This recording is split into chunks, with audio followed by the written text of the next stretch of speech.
네, 반갑습니다. 김진재입니다. 네, 이번 시간은 우리가 이제 고대 정치에 대해서 1시간 동안 한번 같이 강의를 좀 했으면 좋겠습니다. 이 고대 정치 파트에서는요, 역시 오른쪽에 날개 부분을 좀 잘 보시면은 제일 많이 좀 출제됐던 부분들이 역시 이제 장수왕 관계된 장수왕의 남하 정책은 상당히 중요한 사건이에요. 그래서 그 사건으로 인해서 어떤 변화가 나타났는지, 그리고 시험에 또 잘 나오는 인물이 어떤 성왕의 전사, 554년에 이제 관산성에서 전사하는데 왜 그러면 성왕이 그렇게 기병 50명 이끌고 나와서 전사를 좀 하게 됐는가, 이런 내용들이라든지 순서 잡기 문제가 요즘에 좀 트렌드입니다. 그리고 두 개 사건을 탁 던져주고 그 사이에 뭐가 들어가느냐, 이게 상당히 많이 나오죠. 그러니까 그런 사건들에 대한 순서라든지, 그리고 또 한 가지 더 왕들의 순서가 안 잡혀 있으면 상당히 힘들다라고 하는 거고, 그리고 또 한 가지 더 많이 나왔던 게 역시 발해 관련된 문제들이, 발해 왕은 총 15명이거든요. 그 중에서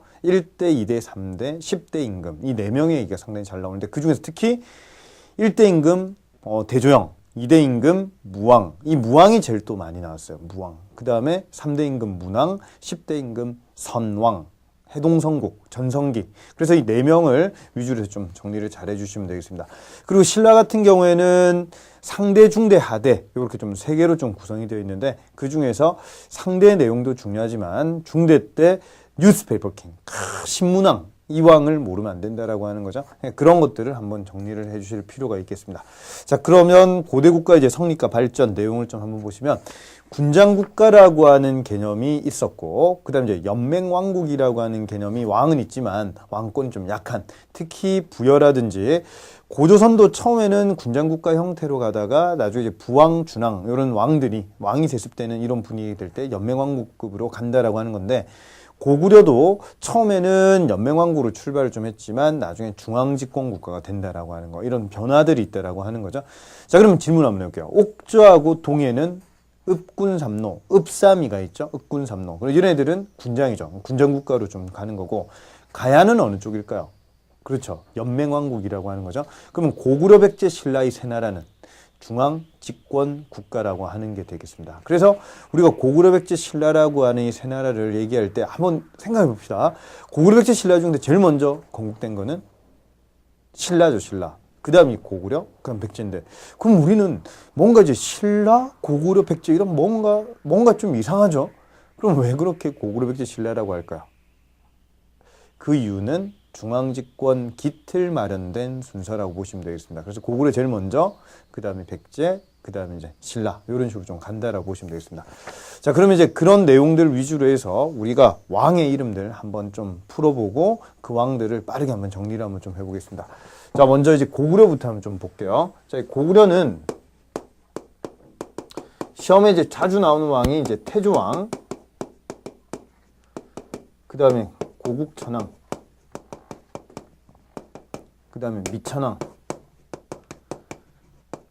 그 다음에 고국원왕, 그 다음에 소수리왕, 그 다음에 광개토대왕하고, 그 다음에 장수왕.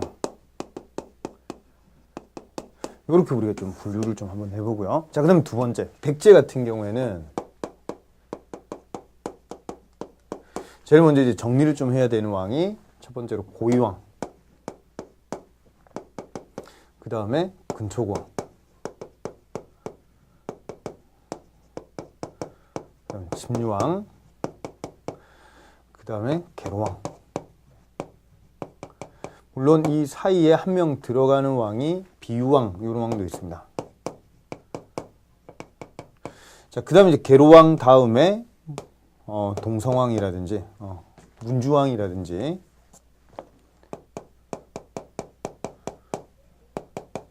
그 다음에, 동성왕이라든지, 그 다음에 무령왕, 그 다음에 성왕, 한 명 다음에 이제 무왕, 이런 왕들 생각을 좀 할 수가 있겠고요. 자, 여기 이제 백제, 이제 포인트라고 보시면 되겠습니다. 자, 그 다음에 이제 신라로 한번 가볼게요, 신라. 자, 신라 같은 경우에는 우리가 크게 3개로 한번 좀 나눠 보겠습니다. 자, 먼저 첫 번째로, 요렇게 한번 좀 보겠습니다. 첫 번째로 내물왕, 내물왕.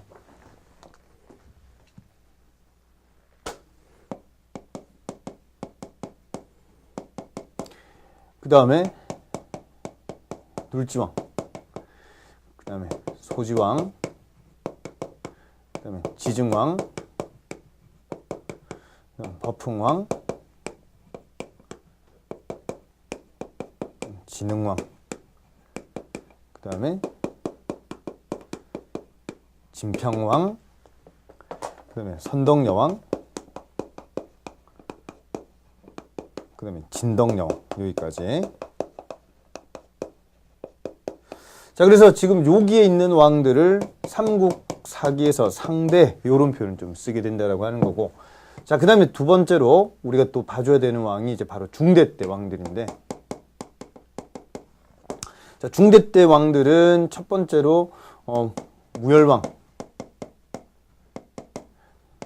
문무왕, 그 다음에 신문왕, 그 다음에 성덕왕, 그 다음에 경덕왕, 그 다음에 해공왕, 이렇게 좀 보시면 되겠습니다. 물론 여기에 효성왕이라든지 여기에 뭐 효소왕 이런 왕들이 있는데 중요도는 좀 떨어져서 이런 왕들만 한번 정리를 한번 해보고요. 자, 그리고 하나 더 우리 이제 하대왕을 얘기하면은 원성왕이라든지, 물론 제일 먼저 하대의 시작은 선덕여왕 아니고 선덕왕이라고 하는 김양상이라고 하는 상대된 출신자가 이제 왕이 됩니다. 자, 원성왕 이름 좀 기억해 주시고, 자, 그다음에 이제 흥덕왕이라든지, 흥덕왕 때 장보고가 군사를 이제 받아가지고 청해진 설치한다, 이런 내용이고, 그 다음에 문성왕 때 되면은 장보고가 암살당한다, 이런 얘기가 좀 한씩 나오거든요. 자, 그리고 뒤에 가서 이제 진성여왕, 요때가 제일 혼란기라고 보시면 되겠습니다. 제일 혼란기고, 원종 애노의 난, 이런 반란, 뭐 적고적의 난, 그런 최치원 이런 사람들이 요때 사람이라고 보시면 되고, 자, 그리고 이제 하나 더가 제일 마지막 이제 경순왕이라고 보시면 되겠죠. 자, 그러면 우리 지금 고구려부터 해서 이제 왕 이름들이 이렇게 쫙 던져졌는데, 고구려 백제 신라의 삼국 얘기는요, 이 왕사일 수밖에 없어요. 그러니까 삼국사기를 바탕으로 해서 문제가 사료로 많이 좀 던져지니까 그 핵심 내용들을 여러분 정리를 좀 잘 해주시는 게 필요하겠습니다. 자, 그래서 왼쪽부터 해서 우리가 이제 짧게 핵심 내용만 한번 좀 잘 잡아보도록 하겠습니다. 자, 먼저 이제 태조왕 때, 요 때는 어떤 기틀적인 내용이 좀 마련된다라고 보시면 되겠고요. 태조왕 때는 어떤 기틀 마련, 이런 각도에서 여러분들이 옥저를 정복한다든지 이런 내용들, 이게 이제 태조왕의 특징입니다. 태조왕은 시기로 쳤을 때 1세기 후반부터 해서 거의 이제 2세기 후반 내용까지, 그게 바로 태조왕이 보시면 됩니다. 재위기간이 94년입니다. 119살까. 부럽죠, 맞죠? 그런 사람이 태조왕이고, 기틀 마련이 제일 먼저 요때 이루어졌다고 보시면 되겠습니다. 자, 그리고 이제 고국 천왕 때가 되면은 특징적으로 요때가 이제 2세기 후반 정도라고 이렇게 좀 보시면 되거든요. 요때 이제 고국 천왕의 가장 큰 업적 중에서 특히 이제 사회복지직 이런 데서 좀 시험 문제 많이 나오는 게 진대법, 이런 법이라든지, 그 다음에 요때 이제 오부라고 하는 게 좀 부족적인 성격이 좀 강했었는데, 요때 이제 게루부 고씨가 왕이 되거든요. 게루부라고 하는 이 오부 중에 여기에서 이제 고씨가 왕이 되는 그런 건데, 요때가 되면은 고국천왕 때는 이 오부라고 하는 이 스타일이, 요게 부족적인 스타일에서 이제 행정적인 오부로 바뀐다. 동서남북 중 이런 식으로 좀 이름이 좀 바뀐다라고 하는 거. 그리고 이때 이제 부자상속 이런 것도 좀 나온다라고 하는 것도 이제 고국천왕. 그래서 이름을 보면 이름이 고국천왕, 그 다음에 미천왕, 고국원왕이니까 천원, 이렇게 좀 기억을 좀 해주시고, 이거 이름 바꿔서 내는 시험 문제도 몇 번 있었습니다. 그렇죠? 그래서 천원 이렇게 좀 하나 외워주시면 좀 좋을 것 같아요. 아니, 천원 이런 식으로 좀 생각하시고, 자, 그리고 이 미천왕 때는요, 한 4세기 초반입니다. 미천왕 때 밑으로는 대동강까지 가게 되고, 왼쪽으로는 요동 지역으로 들어가는 입구인 서안평을 점령한다, 이런 내용이 좀 나옵니다. 그래서 낭랑 지역을 몰아내고 대동강 유역을 장악했다든지, 그 다음에 요동 지역의 서안평, 이런 말이 나오면 미천왕에 대한 그런 내용이고요. 자, 그 다음 이제 고국원왕은요, 여기서 한 가지 우리 봐야 될 게, 근초고왕하고 이렇게 붙어가지고 평양에서 고국원왕이 죽는다라고 하는 겁니다. 그렇죠? 그래서 고국원왕이라고 하는 이 왕은 근초고왕한테 죽는다. 그래서 4세기 중반에서 이제 후반 넘어갈 때 요때라고 보시면 되고, 그래서 이걸 이어받은 게 바로 소순왕이라고 보시면 되겠죠. 그럼 요것도 마찬가지로 4세기 후반 이렇게 보시면 되는데, 중반에서 후반 이 고국원왕이 근초고왕 때 죽기 전에 먼저 하나 더 중국에 이제 전년이라고 하는 나라가 있었어요. 그래서 전년에 모용황이 쳐들어와 가지고 고국원왕이 도망도 가고 이 미천왕 시체를 좀 뺏기거든요. 이런 형태 한번 쪽팔림을 좀 당했던 거죠. 그런데 힘이 강했다가 갑자기 힘이 이렇게 좀 약해진 이유가, 고국원왕이 나름대로 이제 이 전년이 쳐들어올 때 두 가지 길이 있는데, 그 중에서 협복 지역은 방비를 좀 안 한 채로 넓은 지역에 5만 명 군사를 놔두고 1만 명만 여기 놔뒀는데, 그 1만 명 있는 그쪽으로 해서 좀 쳐들어와서 결국 모용황이 결국 이 고국원왕이 도망가기 때문에 만들었다라고 하는 거고, 그리고 사태를 좀 수습하고 난 다음에 근초고왕한테 결국 평양성에서 전사를 한다. 이 내용이 바로 고국원왕이 되겠습니다. 그러니까 한마디로 딱 정리하면 국가적 위기 상황이었죠. 여기에. 그래서 이걸 잘 극복한 게 바로 소순왕인데, 소순왕은 스쳐 지나가는 내용으로 많이 나오는 게 세 가지, 빅3 업적 꼭 정리하셔야 됩니다. 그래서 이렇게 냄새를 좀 맡아야 돼. 아, 불교를 수용했구나. 불교 수용이 삼국 중에서 제일 최초라고 보시면 됩니다. 해동 불교의 시초다, 이런 표현이 좀 나오거든요. 자, 그 다음에 학교가 세워지죠. 우리나라 최초로 이제 학교, 태학을 설립을 한다든지, 그 다음 또 하나 더는 율령을 반포하는 이런 형태가 바로 소순왕의 업적이 되어 있습니다. 자, 그리고 광개토 대왕 하면요, 시험 포인트가 크게 두 가지라고 보시면 되겠습니다. 영토 확장 상당히 많이 했다라고 하는 이 왕인데, 4세기 후반부터 출발해가지고 5세기 초반까지가 광개토 대왕이고, 그 다음에 5세기의 전반적인 내용은 바로 이 장수왕에 대한 내용. 그래서 전성기가 언제냐 이렇게 물어보면 장수왕이라고 얘기해 주시는 게 좋습니다. 광개토 대왕은 한강 이북 지역까지를 차지를 좀 했다라고 한다면, 한강 이남까지는 아예 다 장악하는 그 왕은 장수왕이니까, 그렇죠? 그럼 광개토 대왕은 할 얘기가 상당히 많지만 짧고 굵게 얘기를 한번 해보면, 첫 번째로 광개토 대왕과 관계된 내용 중에 이 관미성이라고 하는 이 난공불락의 성, 이 성을 결국 점령을 좀 하게 된다라고 하는 그런 내용과 함께, 아신왕이라고 하는 왕이 이 당시에 있었는데 이 왕의 항복을 받아낸다, 이런 내용이라든지, 하지만 아신왕을 죽이지는 않는 거죠. 그러면 이제 광개토 대왕의 포인트가 바로 이제 백제와의 얘기, 이제 싸우는 그런 내용이 좀 하나가 주요하다라고 한다면, 위쪽으로는 많이 팠어요. 그죠? 광개토 대왕 같은 경우에. 자, 그래서 뭐 숙신이라든지, 뭐 그다음 후연이라든지 저 위쪽으로 해서 뭐 말갈 지역이라든지 아니면 뭐 거란 지역까지도 뭐 장악을 다 하게 되는데, 그 얘기 말고 이제 뭐 부여도 마찬가지로 좀 올라가고 하는 그런 내용인데, 밑으로는 한강 이남은 점령을 안 했다라고 하는 걸 기억하시고, 그러면 한강 이남까지 점령하는 사람은 장수왕이다, 이런 걸 좀 정리를 해주세요. 자, 그다음 두 번째 포인트는 내물왕을, 신라 내물왕을 도와준다라고 하는 거죠. 그래서 이 당시에 고구려하고 신라하고 연합을 해서 결국 밑으로 이제 내려가서 가야 지역, 이 가야하고 그 다음에 백제하고 외하고 연합을 해가지고 신라 땅으로 이렇게 쳐들어오게 되니까 신라가 고구려 요청을 하게 되는 거죠. 그렇게 해서 신라가 위험하니까 내물왕을 지원을 하러 이제 광개토 대왕이 내려온다. 이게 바로 400년 내용이 되겠습니다. 자, 그래서 이거와 관계된 증거가 시험에 자주 나오죠. 그게 바로 광개토 대왕릉 비하고 또 하나 더는 호명 그릇이라고 하는 게 있었죠. 그게 바로 특징이 되어 있고, 자, 문제로 이런 게 나올 수 있습니다. 한강 유역을 장악한 증거 비석을 대세요, 이렇게 얘기 좀 나오면 충주 고구려비, 중원 고구려비 가능하죠, 그죠? 남한강 유역까지 다 장악을 했던 그런 내용이니까. 두 번째로 진흥왕 순수비 가능하다, 그죠? 그 중에서 북한산 순수비. 그럼 세 번째 바로 이 광개토 대왕릉 비도 마찬가지로 이런 내용이 나왔다라고 하는 거예요. 그래서 한강 유역을 장악을 했지만 이북 지역에 대한 그런 유역을 장악한다, 이런 내용도 광개토 대왕릉 비에도 들어가 있다라고 하는 거 기억을 좀 합니다. 자, 다음으로 이제 장수왕 같은 경우에는 이제 시험 포인트가 바로 이제 이렇게 보시면 돼요. 412년에 이때 이 광개토 대왕이 병사하게 됩니다. 그리고 이때부터 이제 왕이 되는 사람이 장수왕인데, 415년이 바로 을묘년이거든요. 그리고 요때 아버지의 이 원정, 요걸 기념하기 위해서 만든 게 그게 바로 호명 그릇이라고 하는 것도 하나 좀 알아두시면 좋겠고, 호명 그릇은 광개토대왕 때 만들어진 게 아니라 장수왕 때 만들어진다라고 하는 점과, 자, 그러면 장수왕은요, 저 위쪽으로 올라가서 몽골 고원으로 가게 되는 이 흥안령 일대를 좀 장악을 하게 됩니다. 그래서 이 흥안령이라고 하는 게 시험에 나오게 되면 아, 요건 장수왕에 대한 그런 내용이구나. 밑으로만 봤다 생각하지 말고 위로도 봤다라고 하는 것도 같이 좀 알아두시고, 자, 그다음 두 번째, 수도를 427년 가가지고 이제 남하를 합니다. 그러니까 평양으로 천도를 하게 되죠.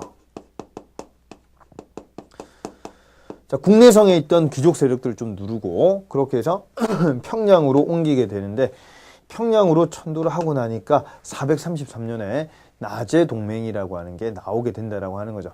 그리고 나중에 475년 가서 그때 백제 이왕을 죽이게 되는 거죠. 이왕이 죽을 때 계로왕으로 죽었어요. 그 계로왕을 전사를 좀 하게 하고 죽이고, 그리고 이제 문주왕이 왕이 되는데, 백제 같은 경우에는 여기까지를 위례성이라고 좀 보면 됩니다. 위례성. 한성 지역이라고 한다면 이쪽부터 해서 이 성왕 때 수도를 옮기게 되는 게 그게 이제 사비가 되는 거죠. 그러니까 여기는 수도가 이제 웅진, 지금 공주라고 좀 보시면 되겠고, 그 다음에 사비 같은 경우에는 부여라고 보시면 되겠습니다. 지금 부여. 2015년에 세계 문화유산으로서 부여, 그 다음에 공주, 그 다음에 익산 이쪽 지역이 좀 세계 문화유산에 등재가 됐거든요. 그렇기 때문에 언제든 계속적으로 시험 문제에 또 나올 수 있는 얘기가 바로 이제 위례성은 세계 문화유산에 들어간 게 아니에요. 한성 지역은. 그래서 공주, 부여, 그 다음에 익산, 전라북도 익산까지 같이 기억을 좀 해주시면 좋을 것 같습니다. 자, 장수왕.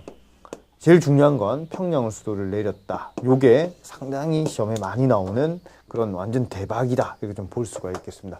자, 그렇게 해서 이제 충주고구려비를 장수왕이 세우는데 최대 영토가 나오죠.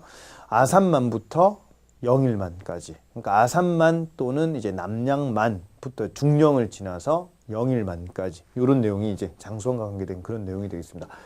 자, 고구려 내용은 요 정도 여러분들 좀 정리를 하시면 좋을 것 같고요. 자, 그 다음에 백제 정리를 좀 한번 해보면, 백제는 이 고이왕 때 역시 기틀이 마련되면서 이때 나름대로 율령이 반포가 되거든요. 물론 이 근초고왕 때도 가가지고 율령급의 그런 게 반포가 되지만, 이제 최초로는 고이왕 때다 이렇게 보시면 되겠습니다. 그러니까 기틀도 마련하고 나름대로 또 완성도 나타낼 때가 이 고이왕 때라 보시면 되고, 그리고 이제 관복들 이런 것들을 좀 만들고, 그 다음에 이제 마한이라고 하는 지역 중에서 목지국이라고 하는 나라가 있었는데요. 이 나라가 지금으로 치면 한 천안 근처 이쪽을 좀 거점을 했던 그런 나라가 목지국이었었는데, 목지국을 병합을 한다. 이게 바로 고이왕 업적이 되겠습니다. 자, 그래서 한강 유역을 장악을 하는 거는 고이왕 때고, 그렇게 되면서 이제 전성기가 되는 거는 근초고왕이 되겠죠. 그래서 이때는 이제 마한 전 지역을 확보한다라고 하는 게 상당히 좀 중요한 그런 내용이 되겠습니다.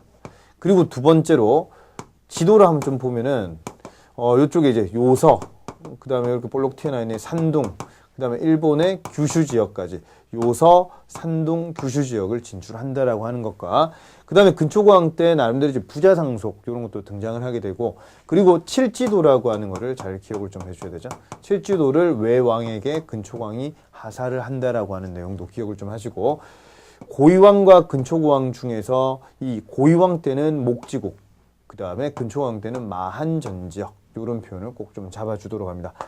그리고 이 관복 제정하고 관직을 만들 때 고구려는 10여 관등이에요. 그러니까 어떤 책에는 10이라고 되어 있고, 중국 사료 말합니다. 그렇죠? 10, 12, 13, 14 이런 식으로 막 되어 있으니까 10여 관등, 이렇게 좀 생각을 좀 하나 해주시면 좋겠고, 그 다음 백제는 16관등이에요.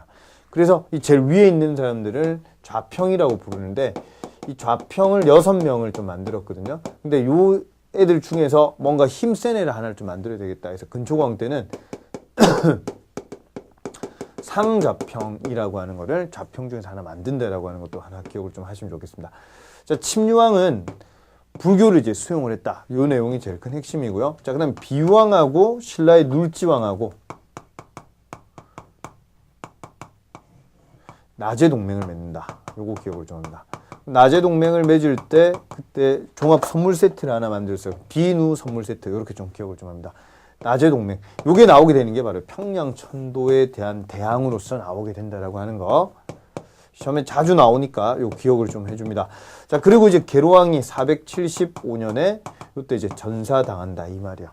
그리고 문주왕이 수도를 옮겼는데 문주왕도 귀족들한테 결국 죽임을 당하게 됩니다. 자, 그다음 이제 그다음 왕이 이제 동서왕인데 동서왕은 나제 동맹 맺고 난 다음에 약 한 갑자가 지났죠. 그러니까 60년이 딱 지나고 난 다음에 493년 요때 신라의 소지왕하고 혼인 동맹을 맺자라고 얘기를 좀 하니까 소지왕이 나는 딸이 없는데 그래서 동서왕이 이런 말을 하죠.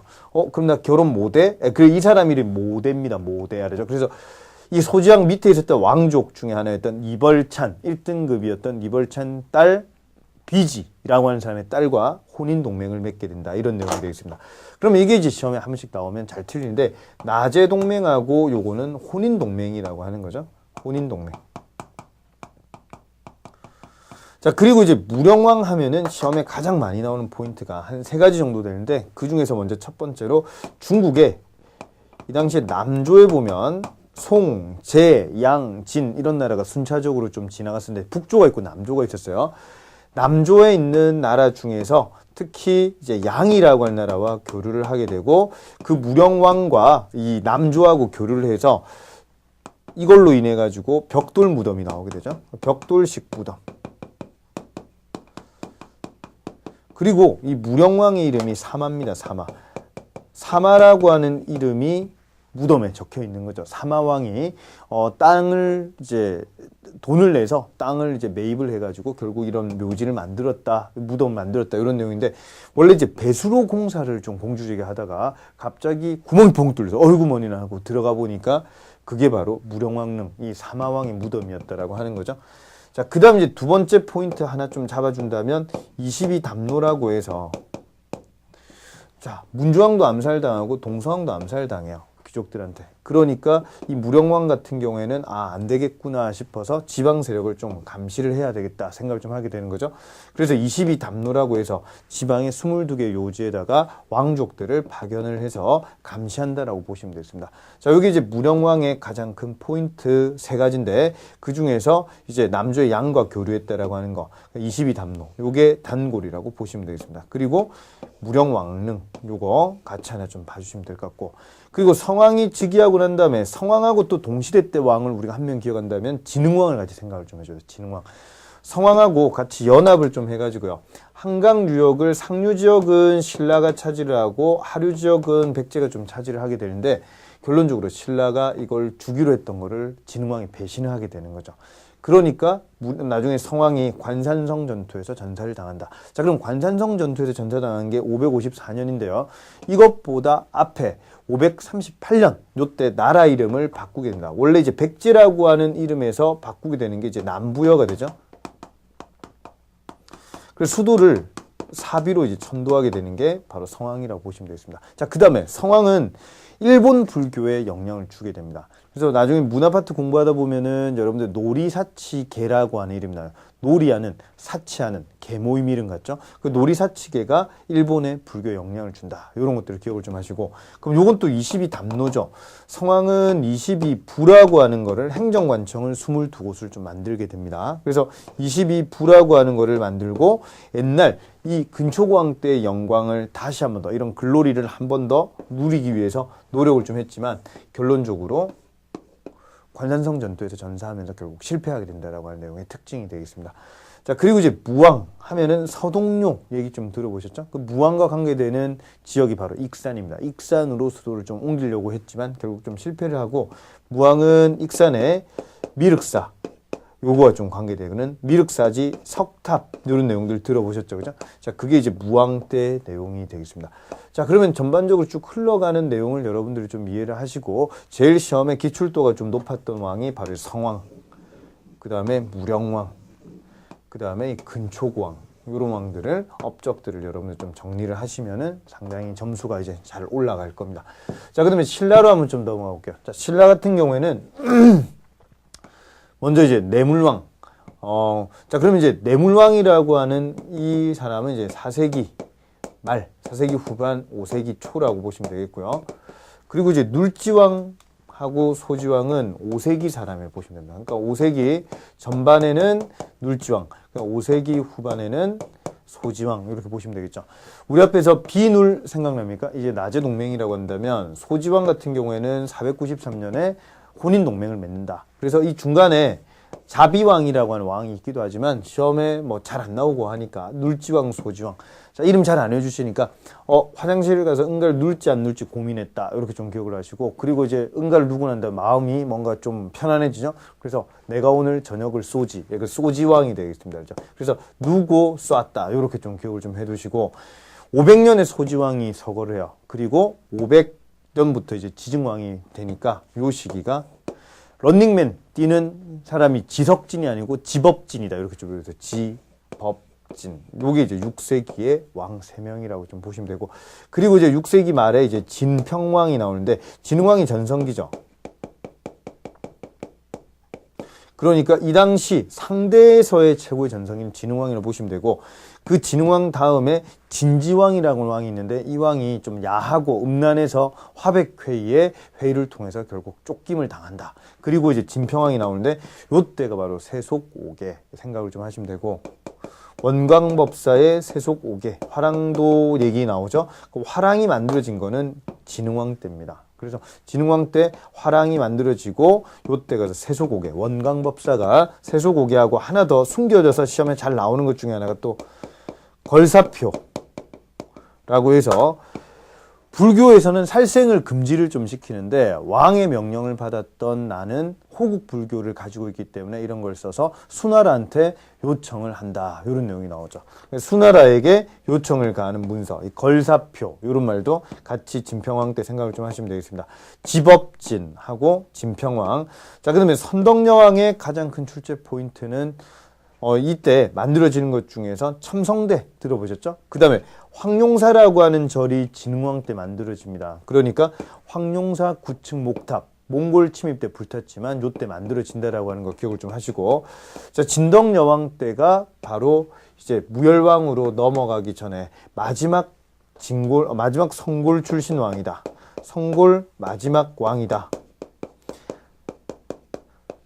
성골은 아빠 엄마 둘 다 왕족이라고 하는 거죠. 근데 진골은 한쪽이 왕족인. 그래서 진골 최초의 왕이 바로 무열왕이라고 한다면, 성골 마지막 왕이 진덕여왕이다. 보면 여왕 이름이 3명이 나오죠. 첫 번째로 나오는 왕이 선덕, 그 다음 두 번째 진덕, 그 다음 또 한 명 더 기억을 좀 해야 되면 여기에 나오는 진성여왕. 그래서 3명의 여왕이 있다라고 하는 걸 신라를 좀 기억을 좀 하시고요. 자, 지증왕 얘기하고 법풍왕, 진흥왕 이 3명을 먼저 좀 얘기를 한번 해보겠습니다. 지증왕의 업적은 크게 4가지 정도, 숨겨진 것까지 하면 2가지 더 합칠 수가 있는데, 그 중에 가장 중요한 업적, 첫 번째로 우산국을 복속한다라고 하는 거, 이사부 장군을 보내서, 두 번째 왕이라고 하는 용어를 쓴다라고 하는 거죠. 원래 왕이라고 하는 그런 개념을 최초로 쓰는 사람이 이제 신라에서는 중국식 왕후 지증왕인데, 그 앞에는 이런 이름이 있었어요. 차, 이마, 왕, 요렇게 좀 하나 외우자.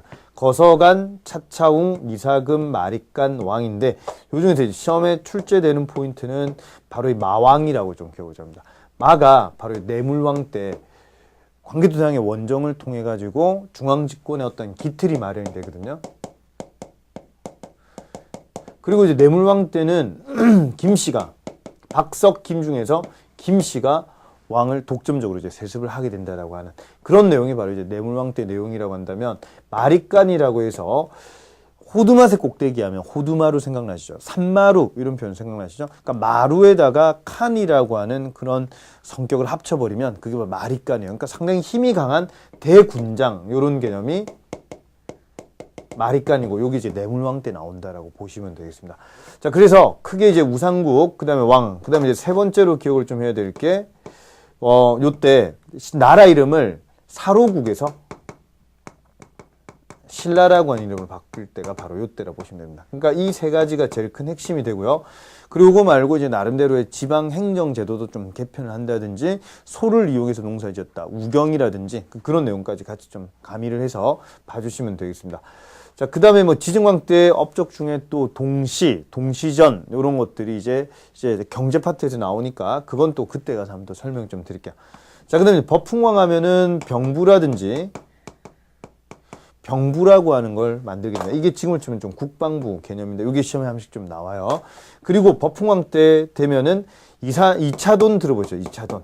2차돈이 불교를 처음에 가지고 들어올 때 눌주왕 때 불교가 좀 들어왔었는데 요게 고구려에서 나름대로 들어오긴 했지만 이게 확대가 안 돼요. 토속신앙 힘이 강해서 2차돈의 순교, 목을 치니까 목에서 뭐가 나왔죠? 그렇죠. 밀키스 나왔죠. 흰색 피 나오고. 그래서 2차돈의 순교를 통해서 불교가 공인된다. 이런 내용과 함께 법흥왕 때 금강가야를 멸망시키게 되죠. 금강가야를 멸망시키게 된다라고 하는 점. 그 다음에 요때 이제 골품제 같은 게 이제 등장하게 되죠. 신라에서 제일 중요한 폐쇄적인 신분제도인 골품제. 요게 나올 때가 법흥왕이라고 하는 점 기억하시고, 그 다음에 신라에서 독자적 연호를 이제 처음으로 쓰게 됩니다. 건원이라고 해서 독자적 연호를 쓴다. 이게 바로 법흥왕 업적이 되어 있습니다. 근데 이름에 보면 법이 들어가 있죠. 율령을 반포했다라고 하는 점. 그래서 이름이 법흥왕이다. 율령 반포. 요걸 좀 기억을 좀 해주시고요. 자, 그 다음에 이제 이거와 관계되는 비석이 울진봉평비라고 하는 거였죠. 여러분들 그런 내용을 확실히 울진봉평신라비, 요게 바로 율령 반포가 되어 있어서 그 율령으로 반란이라는 걸 처벌했다. 그런 내용이 나오니까 울진신라봉평비 기억을 좀 해두시고. 자, 그 다음에 진흥왕의 업적 중에서 금강가야가 요때 멸망당하고 요때는 이제 대가야가 멸망을 당하죠. 그런 내용이 이제 진흥왕 때 나오는. 그래서 이제 비석 이름들이 여러 가지가 나옵니다. 제일 먼저 만든 게 단양적성리를 만들게 되고요. 그리고 난 다음에 위로 올라가서 북한산비 만들고, 북한산 진흥왕 순수비는 왕이 순수해서가 아니라 그쪽 지역의 왕이 손수 여기다가 지어라 이런 식으로 좀 얘기를 한 거죠. 북한산비하고 그다음 밑으로 와서 대가야 정복하고 창녕비를 세운다든지. 우리 교재 보면은 오른쪽에 거기 보면 지도가 나와 있죠. 6세기 지도. 거기 보면은 비석 이름들이 나와 있습니다. 자, 그다음 위로 올라가서 나중에 황초령비라든지 마운영비라든지 이런 비석들을 세운다라고 하는 거죠. 자, 1번, 그다음에 2번, 3번, 4번, 5번 이런 식으로 간다라고 하는 것도 좀 알아두시면 좋겠습니다. 진흥왕 때도 독자적 연호를 썼어요. 개국이라고 하는 좀 독자적 연호도 쓰고 이렇게 좀 했으니까 용어 정리 좀 잘 좀 해주시고. 자, 그 다음에 이 진평왕, 선덕여왕, 진덕여왕까지가 바로 신라 상대라고 보시면 되겠습니다.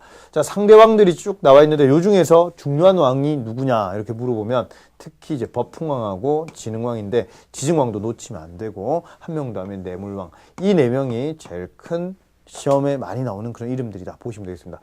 자, 그 다음에 신라 중대로 한번 가보면 이 중대는 무열왕 때 이제 진골 출신으로 최초로 왕이 되는 거고, 그리고 무열왕 때는 백제를 멸망시키죠.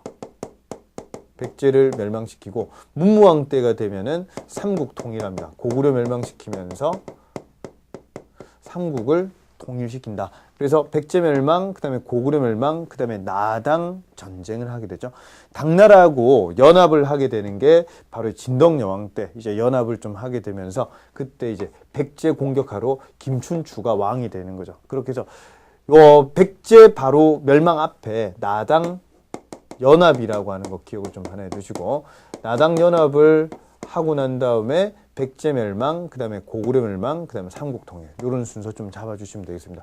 자, 그리고 또 한 가지 더는 이 나당 연합이라고 하는 게 일어날 때 분위기를 보면 백제는 의자왕이었다라고 하는 거죠. 의자왕이 태자 때는 상당히 똘똘했습니다. 대하성을 비롯해서 약 40여 개 성을 빼들거든요.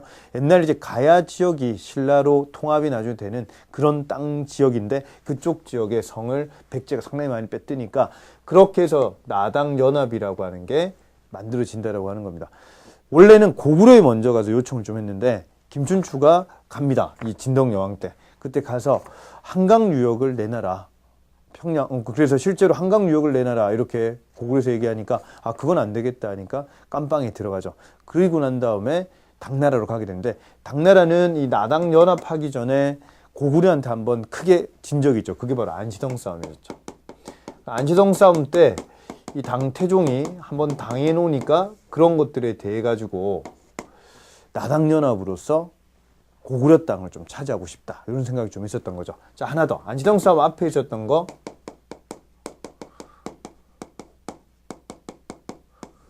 살수대첩도 기억을 좀 하셔야 되죠. 그럼 요건 이제 수나라하고 싸우는 내용이고, 요거는 고구려가 당나라하고 싸우는 그런 내용이 되겠습니다. 그래서 살수대첩, 안성싸움, 그 다음에 나당전쟁, 요런 순서를 좀 잡아주시면 좋을 것 같습니다. 자, 그리고 이제 문무왕 때가 되면 시험에 한 번씩 좀 보이는 것 중에서 사정부, 그러니까 외사정이라고 하는 게 있어서 지방 세력을 좀 감시하는 그런 걸로 이제 문무왕이 좀 쓴다라고 하는 거고, 자, 그 다음 왕이 이제 바로 신문왕이죠. 자, 신문왕 때는요, 업적으로 한번 분류해보면 구주 오소경. 주가 9개고 작은 수도 5개가 있다. 그죠? 오소경은 정리를 반드시 좀 해야 됩니다. 오소경에 대해서. 자, 그 다음에 또, 구서당 십정이라고 하는 중앙군과 지방군. 그 다음에 국학이라고 하는 학교가 요때 이제 나오게 된다라고 하는 거죠.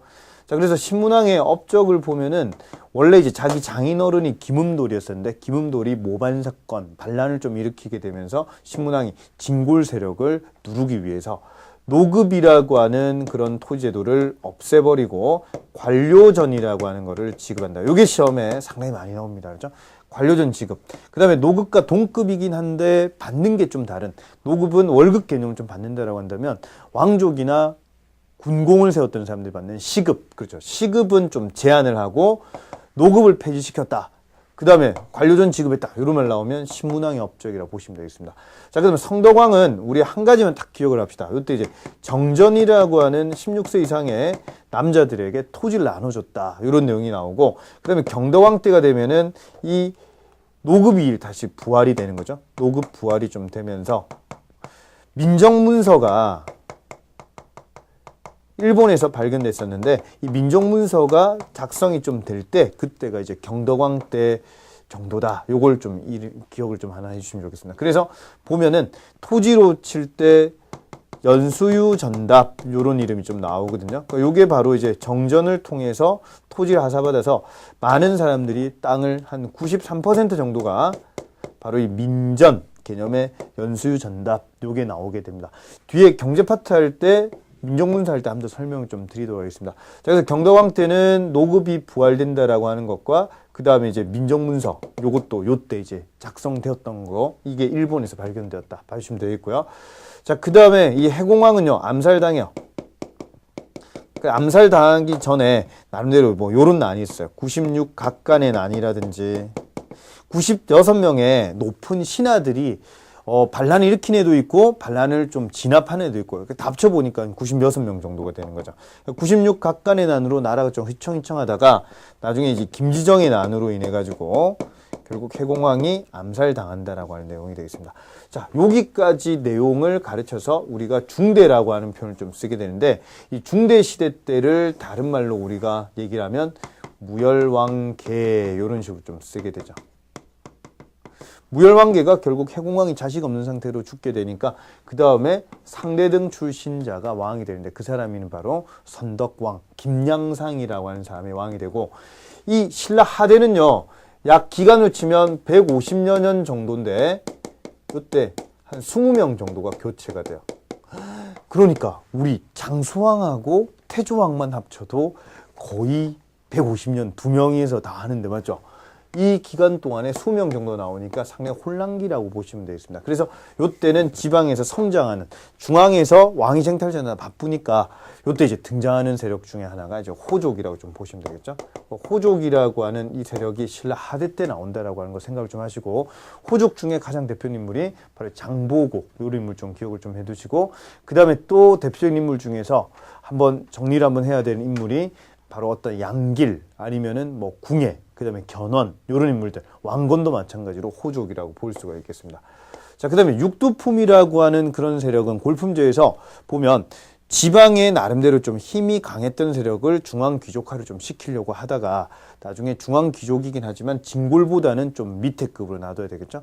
그렇게 해서 육두품이 이때는 학문과 종교 쪽으로 해서 왕을 많이 좀 도와줬었는데 이게 신라 하대로 가면서는 찬밥이 되는 거죠. 육두품이. 그러니까 나중에 호족 밑으로 들어가게 된다라고 하는 것도 기억을 좀 해두시고요. 그 다음에 신라 중대 때 유행했던 불교는 교종불교라고 보시면 됩니다. 교종불교. 그래서 교종은 귀족적인 불교였었는데 신라 하대로 가면서는 특징적으로 볼 때 신라 하대는 선종이라고 하는 불교가 유행하게 됩니다. 그러니까 선종. 그 다음에 육두품이 반신라적으로 바뀐다라고 하는 거. 그러니까 요렇게 해서 새로운 나라를 세우는데 그게 대표적인 나라가 고려라고 보시면 되겠죠. 자, 그래서 여기 이제 왕 이름들 좀 나오는데, 원성왕은 독서 삼품과, 요게 이제 문화 파트에서 강조를 좀 해야 되는 내용이고, 자, 그 다음 이제 진성여왕 때는요, 요 때는 안 좋은 개념으로 이름을 좀 기억합시다. 원종과 에노가 상주에서 상주에서 난을 일으키게 되고, 그 다음 빨간색 패션 감각 좋은 바지 입고 돌아다니는 도적대들. 그러니까 이런 애들이 요때 나온다. 상력 혼란기라고 보시면 되고, 나중에 경순왕, 56대 임금 경순왕은 935년에 그때 왕건한테 항복을 한다라고 하는 그런 내용이 되겠습니다.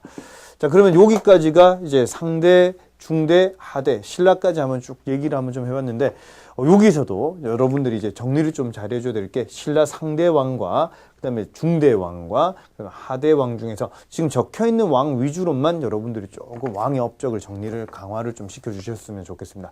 자, 여기까지 지금 내용이요. 고대 정치 바로 이제 제일 첫 페이지부터 해서 그 뒤에 넘겨보시면은 이제 거기 백제 얘기가 좀 나와 있죠. 백제 얘기 좀 나와 있고, 그 다음에 그 뒤에 넘겨보시면은 이제 신라하고 가야 얘기가 있는데, 가야 같은 경우에는 신라 버풍왕 때 멸망당한 게 금강가야고, 그 다음에 대가야는 진흥왕 때 멸망당한다.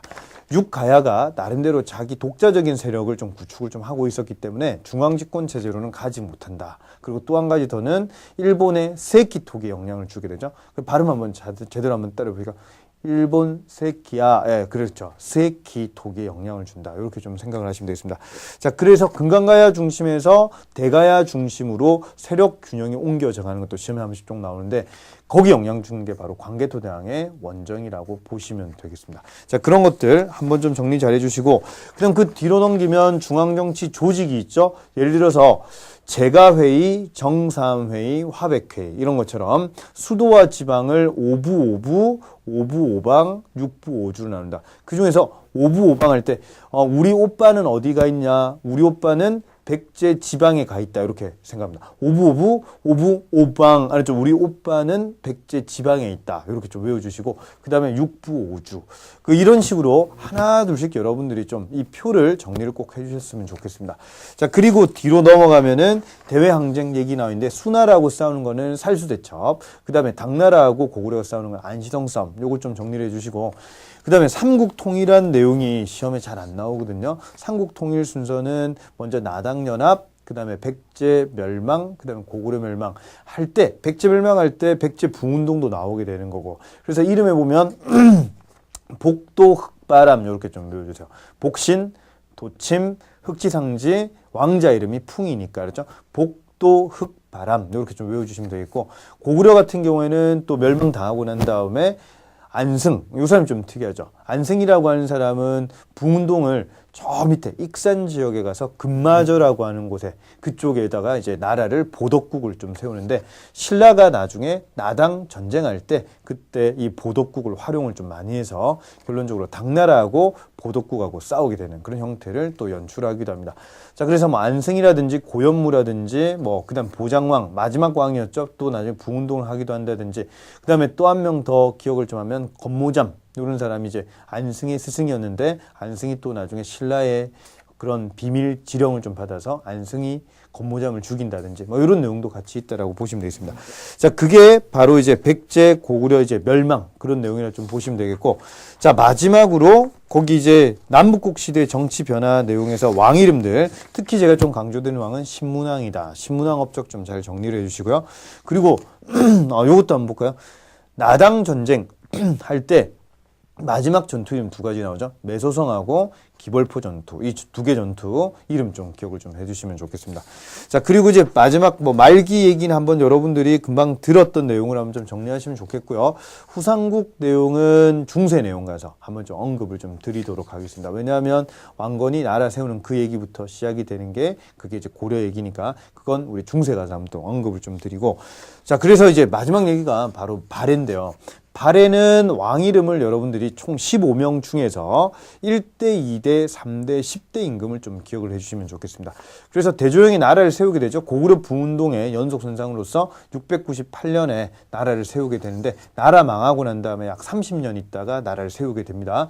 자, 그리고 이제 2대 임금 무왕 때인데요. 무왕은 옛날 백제라고 하는 이 나라하고 그 다음에 고구려하고 좀 친했었잖아요. 그러니까 발해는 고구려 부운동의 그런 연속선상이라고 보시면 되니까 백제하고 친했던 외와 친하게 지내고 그리고 말갈이라고 하는 애들과 같이 규합을 해서 나라를 좀 세웠던 게 고구려라고, 그 발해라고 한다면 저 위쪽에 돌궐이라고 하는 애들이죠. 돌궐. 돌궐은 약간 좀 생목인 계열의 그런 스타일인데 그런 돌궐하고 같이 연합을 해서 당나라를 또 견제하기도 합니다. 근데 무왕의 가장 큰 업적은 바로 산둥반, 요동 지역으로 나중에 조금 한번, 자, 요거 얘기 한번 좀 해보겠습니다.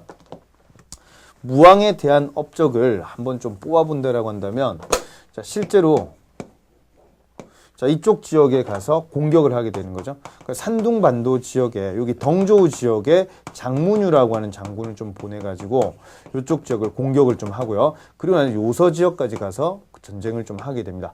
자, 그래서 전반적으로 당나라하고 신라하고 사이가 안 좋았던 시기가 무왕 때라고 한다면, 그 다음 왕이 문왕이죠. 3대 임금 이제 문왕 때가 되면 당나라 수도인 장안에 갔다 옵니다. 그래서 상경용천부라고 하는 것도 만들게 되는 거고, 또 한 가지 더는 바로 이제 삼성육부 시스템. 그 정당성이라고 하는 게 오른쪽에 보시면은 거기 표가 나와 있는데 정당성 중심의 그런 삼성육부 시스템을 도입을 하게 되는 게 바로 문왕 때라고 보시면 되겠습니다. 그래서 신라로 가는 길, 신라도라든지 이런 걸 통해서 신라와 당나라와 친하게 지내는 왕이 문왕이고요. 자, 그 다음에 선왕 때가 되면은 해동성국이라고 불리고 고구려의 옛 영토보다 훨씬 더 커지게 되는 게 이때 선왕 때라고 보시면 되겠습니다. 자, 그래서 이 무왕이라든지 무왕의 이름, 그래서 이 문왕의 이름, 선왕의 이름이 시험에 좀 한 번씩 나오는데 이 사람 이름이 이제 대인수. 그 다음에 이 무왕은 대무예거든요. 그 다음에 문왕은 대흠무.